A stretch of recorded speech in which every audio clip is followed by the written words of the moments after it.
cette année, il était encore mieux. C'est extraordinaire, c'est formidable. Il y a une ambiance du tonnerre. Le public nous aime, le public adore les véhicules anciens. Je pense que pour eux, ce sont de très beaux souvenirs, donc ils aiment beaucoup nous retrouver. Des voitures exceptionnelles, très rares, certaines comme la petite Rosalie construite à 5 exemplaires, et puis des voitures aussi qui sont du début du siècle de l'automobile, 1905. Ce sont de très très belles voitures et qui viennent parfois de très loin aussi. On l'a trouvé du côté d'Orléans. Bon, c'est une Rosalie qui était en très mauvais état, bien sûr. Et donc, ça nous a suffi pour reconstruire la petite Rosalie. Ça a commencé avec les concessionnaires Citroën, parce que Citroën, en 1933, avait des problèmes financiers. Donc, ils se sont associés avec les huiles et Yaco en partenariat. Et ils sont pour établir des records sur l'anneau de Montlhéry. Donc, ils sont allés à Montlhéry en 1933 avec la première petite Rosalie qui est une Rosalie C6, une C6. Hein. Puis après, on fait la 8 chevaux et après la 10 chevaux. Donc, au bout de 300 000 km avec la Rosalie 8, André Citroën a dit « stop, on arrête ». Et à ce moment-là, à savoir qu'ils ont tourné pendant 134 jours à une vitesse moyenne de 93 km/h. Hein, et ils tournaient dans le sens inverse des aiguilles d'une montre. On aime ou on n'aime pas la vieille voiture, ça s'explique pas, c'est comme ça. Je préfère rouler dans ce genre de voiture, bien qu'à la maison j'en ai quand même une vingtaine. Je préfère, bon, j'ai ma voiture de tous les jours, je suis bien dedans, mais ça c'est autre chose. Cette voiture, c'est une Delage type F de 1908. Elle est équipée d'un monocylindre. Donc ça vibre de partout et elle sort de rénovation, c'est ses premiers kilomètres. Là. Elle a été finie mardi soir à 8h30. Il y a un petit peu de jeu partout et le gros problème que j'ai aujourd'hui, c'est que je n'arrive pas à monter les vitesses correctement parce que dans l'huile que j'ai mis quand même de l'huile assez épaisse, mais tous les copains me disent qu'il faut que je mette de l'huile encore 2 fois plus épaisse pour pouvoir monter les vitesses. Parce que les descentes, on y arrive sans trop les faire craquer, mais je ne peux pas monter les vitesses. Mais ça fait partie de la mise au point, hein, comme c'est ses premiers tours de roue. Donc on verra ça la semaine prochaine à la maison.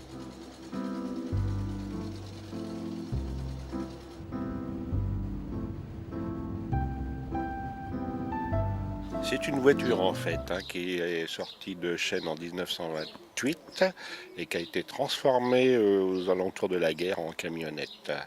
À l'époque, les camionnettes avaient des bons d'essence. Voilà, c'est pour ça que beaucoup de voitures qui consommaient beaucoup d'essence ont été transformées en camionnettes. Son état d'origine est à peu près correct et il me semble intéressant de le conserver tel quel. L'intérêt aussi, c'est que c'est une carrosserie qui a demandé quand même beaucoup de travail dans les années 40-50 au carrossier qui l'a faite.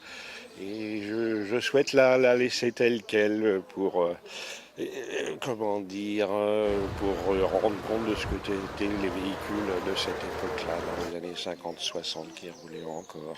Et l'intérêt aussi, c'est qu'on n'a pas peur de la sortir. On peut aller dans les bois, dans les forêts, charger du bois. À la jaille, comme on dit chez nous, emmener la ferraille.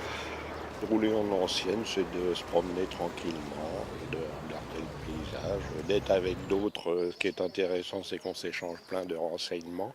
Si on a des petits ennuis, peut-être certains vont savoir comment les régler. Pour ce rallye, là, aujourd'hui, j'ai amené une Renault de 1906. C'est une Renault XB. Bon, il y en a, je ne sais pas exactement combien il y en a eu de sorties, mais il n'y en a pas eu beaucoup. C'est des voitures à l'époque qu'on trouvait dans des voitures de maître qu'on trouvait dans les châteaux. Ça se rapproche de l'hippomobile quand on regarde les lanternes, la carrosserie, la forme de la carrosserie, tout ça, ça ressemble plus à une voiture hippomobile qu'une voiture automobile. Mais enfin, c'était le début, 1906. C'était le début de l'automobile. Dans cette carrosserie-là, il y en a pas eu beaucoup. Et en France, il ne doit pas en rester beaucoup. S'il y en a d'autres, je ne sais pas. D'ailleurs, je sais qu'il y en a une en Angleterre. Oui, ne veut plus s'arrêter. Elle m'a fait un petit caprice, elle ne veut plus s'arrêter. 100 ans. 100 ans juste cette année. Voilà. Et moi, je l'ai que depuis 60 ans. Ah ben, elle a toujours roulé. Moi, je l'ai acheté un copain qui l'avait depuis 2 ans.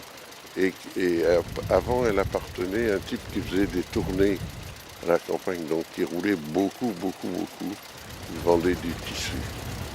Et elle a donc toujours roulé. Et elle a à peu près 1 million de kilomètres maintenant. J'ai pu suivre à peu près tout le temps. Et j'ai pas eu d'ennui de mécanique, alors le reste c'est parfait. Une Chrysler, il y en a en torpedo de 1928. La voiture frein hydraulique pour l'époque de 1928. Paraît-il que c'est la première marque au monde qui a sorti ce système de freinage. Bon, on peut pas dire que ce soit vraiment... On pile pas sur la route. Hein. Bah, c'est une voiture que nous avons trouvée toute refaite. Nous n'avons pas de mérite. Nous l'avons trouvée refaite. Ça nous a tapé dans l'œil, naturellement. Nous étions allés la voir 3 fois. Et la 3e fois, on a craqué définitivement. Et voilà. Nous sommes à bord d'une Citroën C4F Torpedo de 1931, qui est donc une voiture très agréable à conduire, qui est très solide. C'est sur ces bases-là que Citroën est à traverser donc, le Sahara et avant a fait la croisière jaune. Donc c'est une voiture extrêmement agréable à conduire et très costaud, très solide. Cette voiture, je l'avais récupérée à Lille il y a déjà 7-8 ans. Et en fait, je l'avais achetée dans un état qui était tout à fait correct au point de vue carrosserie. La voiture n'avait pas tellement roulé. Donc après, il a fallu quand même qu'on soigne un peu la mécanique et qu'on refasse quelques petits travaux de mécanique. Mais enfin, l'essentiel quand même a été fait à l'époque. Et depuis, cette voiture a fait plusieurs fois le tour de Bretagne et pas mal de rallyes, de petites sorties régionales.